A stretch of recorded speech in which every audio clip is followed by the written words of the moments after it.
You can knit a hat using a long loom. Why do I say this? Because so many of you believe that you need round looms in order to knit round projects. Like when I did this newborn hat, I used a round loom.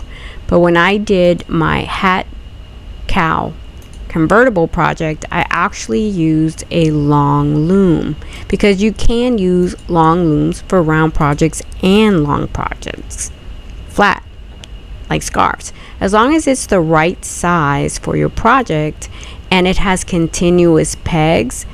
Like these here, they have pegs on the ends and continuously, then you can knit your round projects. The only time you'd have an issue is, for instance, this knitting loom right here has many pegs side to side but none on the ends, and even though you could theoretically knit a hat on this one, that's not what I'm going to show you today. I'm going to show you how to knit this newborn hat that I did using a round loom using a long one, so that you understand the technique. In that one, I used 31 pegs and knitted 25 rows. For this project, we're going to use 26 pegs, and so we're only going to do 20 rows. Hey there, Luma. I'm Denise, and you can see more of my projects at lumahat.com. Alright, now let's get to knitting that hat on the long loom. So I'm going to secure my single strand of worsted weight yarn to my anchor peg. This is the same thing I did with the round loom. And then I'm going to wrap every peg. Again, however you would cast on for your round loom, you can do that same cast on using a long loom like I'm doing here. I happen to like the U-wrap cast on for my large gauge loom. Alright, so I'm here on peg 1 and I'm going to half wrap and knit off. And I know that that is my first peg because my anchor peg is there, and I've marked the next peg so I can tell the difference. So go ahead and, like I said, use whatever cast on your project says to use. Don't feel like you can't use it because you're on a long loom and you've seen other people cast on in different ways. Sometimes they're using side to side instead of continuously like we're doing here. So you follow the pattern for the round loom, you can follow it on this long loom. Once you finish with the cast on, then you can go ahead to row 1. Now, one thing I want you to know is that knitting this edge right here can sometimes feel a little funny, and I want to give you that heads up.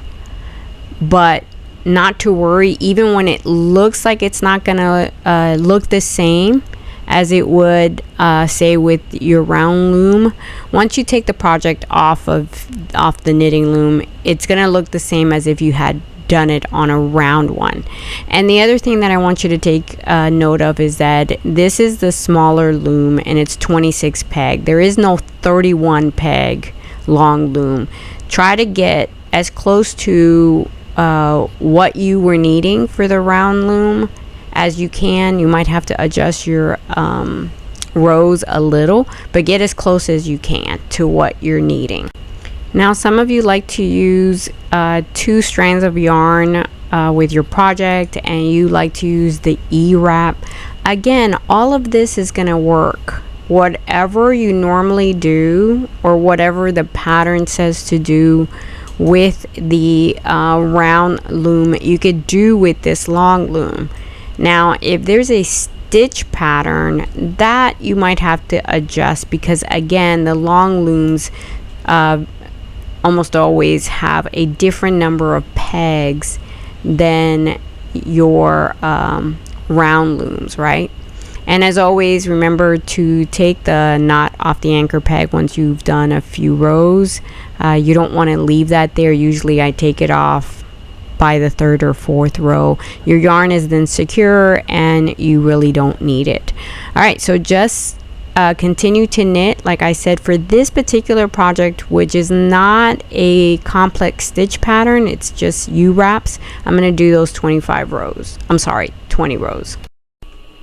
Once you're done knitting your rows, you're going to take the working yarn and you're going to wrap that working yarn around the loom at a minimum 1.5 times.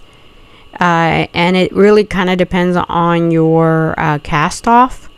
With this one, it's a good idea to go around twice, but I think I only went around like one full time and a half.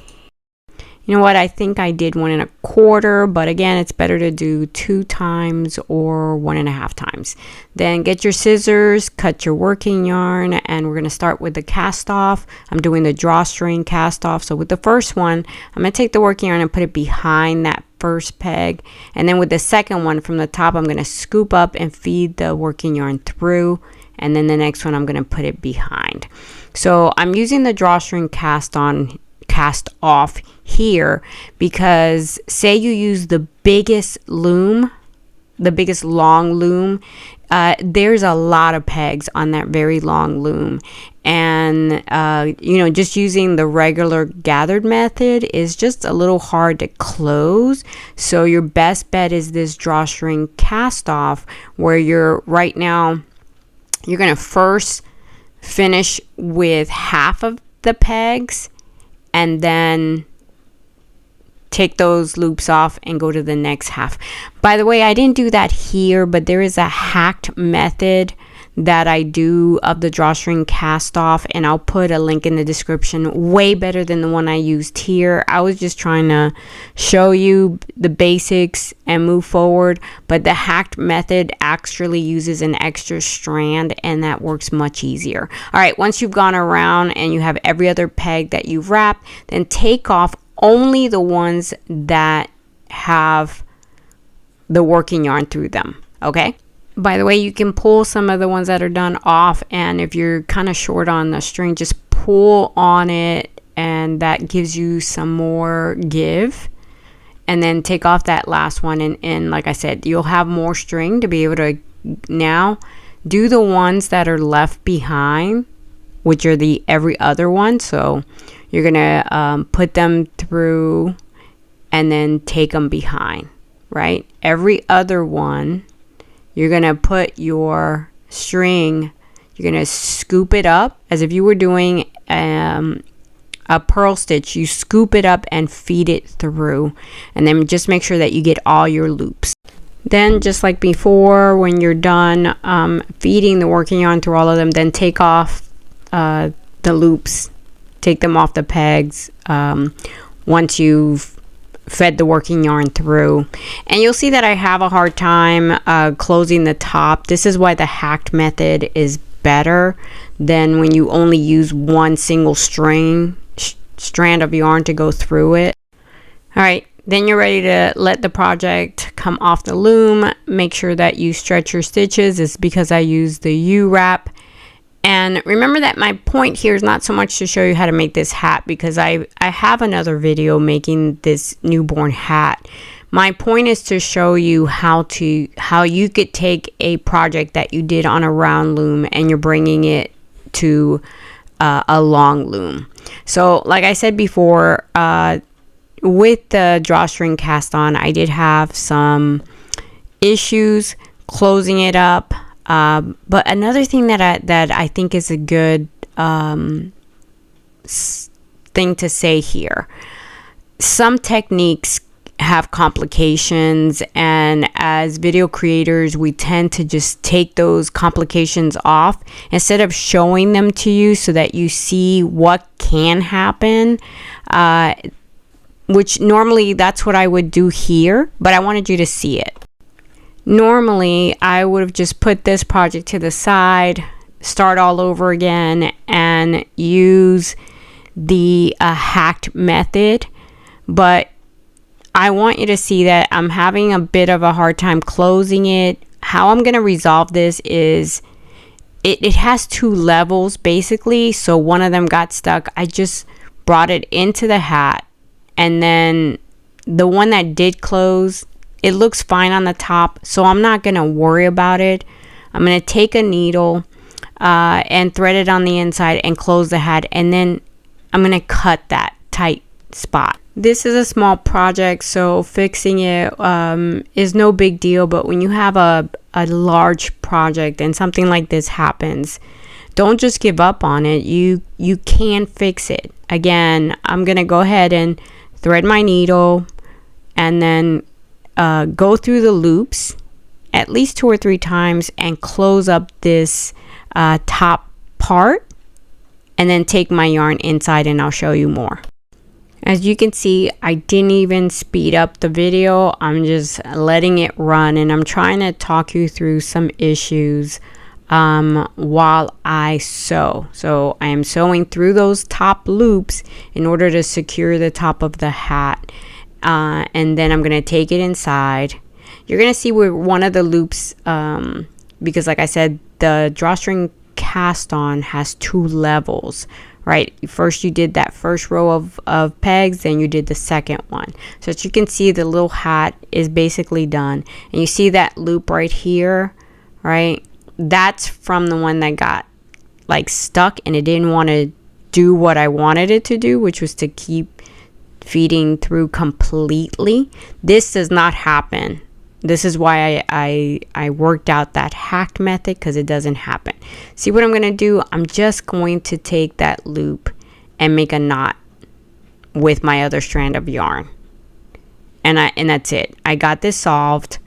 I'm going to then cut off the excess yarn and be done with it.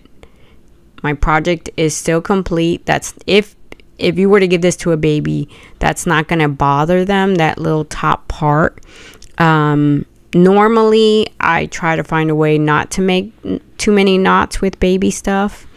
And now this is another thing you don't need to do. I'm gonna tighten those cast on loops, and you start with the other end of the here's where my string is. I took the loop that was right next to it, and then I start to pull on those. This little hat is a great project to work tightening up your cast on stitches, because it's small, and if it messes up, it's not a big deal. Use this project to practice tightening up your cast on stitches. All right, so here I am at the end, the last bit, and you see that I just need to pull that. All of that excess string was loose cast on stitches. You don't need to do this, right, because it's a roll up brim, so you don't really need to do that, but I think it looks neater and I really like it. And it probably should have been the 25 rows, but I only did 20 because, hey, no big deal. Now I'm just gonna weave in my ends.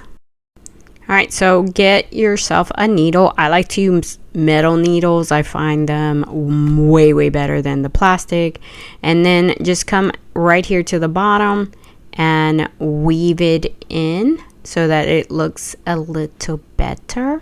While you continue to watch me weaving in my ends, I want to say thank you to all of you that have made it this far. Making it to the end of a video helps me and you.